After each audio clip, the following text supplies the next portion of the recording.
Greetings, married and in love with another married woman. Dear Mckoy, I was a happily married husband until I started losing interest in my wife.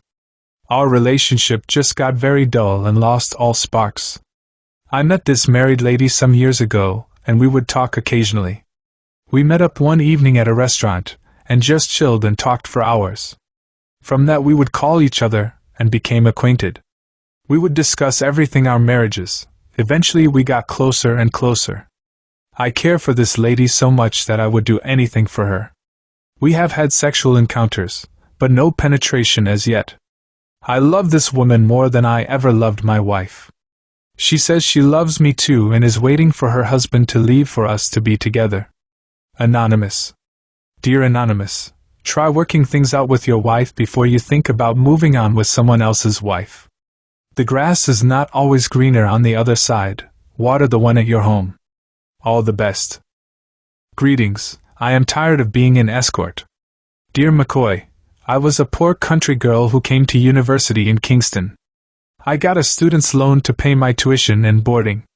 My parents could barely make ends meet, but they tried their best. I am a very pretty girl with a great body. Where I live, 2 other girls were there who were pretty as well. I would see them getting dolled up and then some expensive-looking cars coming to pick them up. They would wear some expensive-looking clothes wherever they go. I had only 3 pairs of jeans pants and some basic t-shirts for school. I did not have other clothes because it was only school to home for me. One of the girls came to me one night and invited me to a party with them. I was so ashamed to tell her that I had no outfits nor money to go. But somehow she read my mind and told me she would take care of it. That night they worked on me. They loaned me a very sexy dress, straightened my hair, and gave me a very seductive-looking makeup. She even sprayed an exotic-smelling perfume on me. When I saw myself in the mirror, I could not believe it was me. A car came for us and we were on our way. We went to an exquisite home up in the hills of Kingston. There were a lot of fancy vehicles and people. I realized the crowd was mostly older-looking men. Anyways, they took my hands and we went inside. It seems they knew a lot of these men because they were meeting and greeting them. They introduced me as their sister, and I felt good and cared for. These men were staring at me like a piece of raw meat, but my sister told me it is okay, they just like what they see. This guy came up and asked if I was the new flavor and my sister said yes. I realized they were very respectful to this man, and he had a stern look. He looked at me, then his face softened up. He asked them if I could manage this work and they said yes. Now I was shocked because I didn't know I was going to an interview. They sat me down and told me about the amount of money and opportunities they get, so I said okay because I was thinking about my financial lack. The first job was to accompany a well-popular media personality to a hotel for one night. That job was to pay me $50,000 and all I had to do was keep his company in the room. I did not know that keeping his company meant sex. Anyways, he only performed oral sex because he couldn't get an erection. It was sickening, but I remembered the money and played along.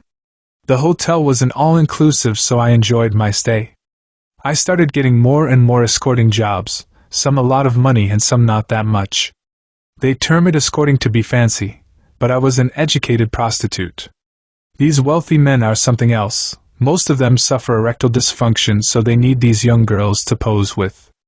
I have had lesbian experiences, threesomes, performed oral pleasures, but the money is what motivated me. I thank God every day that I have not picked up any disease because I always protect myself. Right now I am tired of this lifestyle. I am at a point where I hate seeing myself. I am sorry the night I went with those girls to that party.